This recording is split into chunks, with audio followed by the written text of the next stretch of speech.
Salut, c'est Jade, et aujourd'hui, une vidéo qui n'est pas en lien avec mon projet principal. Je vous présente le système de reconnaissance d'images assisté par IA que j'ai réalisé pour mon aquarium à crevettes. Dans cette vidéo, je vais parler de Jetson Nano, d'OpenCV avec Python et de TensorRT.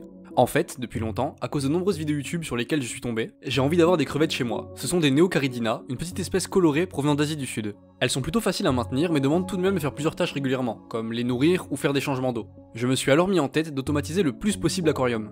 Au même moment, je me suis procuré un Jetson Nano, qui est un mini ordinateur spécialisé pour faire tourner des modèles d'IA. Et je me suis dit que c'était l'occasion de l'utiliser dans un cas pratique. J'utilise déjà un Arduino Uno pour l'automatisation de la lumière et du changement d'eau dans l'aquarium.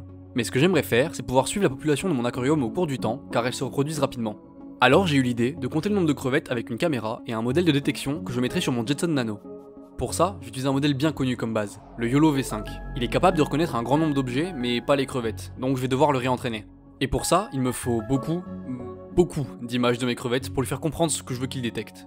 Puis vient la partie la plus longue et la plus ennuyante, car je dois à la main entourer un grand nombre de crevettes sur l'image pour que le modèle comprenne ce que je veux qu'il voit. Après ça, je loue un serveur dans le cloud et j'entraîne le modèle sur les données des crevettes fraîchement récupérées. Et voilà, maintenant j'ai un modèle capable avec une grande précision de détecter les crevettes. Si tu veux savoir comment j'ai fait en détail, j'ai mis un lien vers le répertoire GitHub en description. Puis une dernière étape, le modèle est un peu lourd pour le faire tourner en temps réel sur le Jetson Nano, alors on va l'optimiser avec TensorRT qui va permettre d'améliorer sa vitesse de calcul pour l'architecture Nvidia.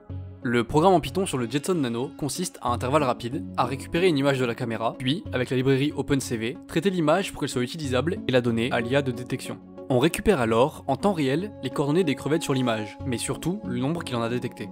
Et c'est ce nombre de crevettes qui va nous être utile. Par protocole série, on va, depuis le Jetson Nano, envoyer ce nombre à l'Arduino Uno qui gère l'automatisation de l'aquarium. Dans l'exemple, l'Arduino affiche sur un set segment le nombre de crevettes, mais à partir de là, on peut imaginer beaucoup d'utilités, comme pouvoir faire un graphique de la population au cours du temps, ou nourrir en conséquence du nombre d'individus. Et voilà, on est maintenant capable de savoir le nombre de crevettes devant la caméra, en temps réel, grâce à une IA. Mais les crevettes bougent et se cachent, on ne pourra jamais les avoir toutes en même temps devant la caméra.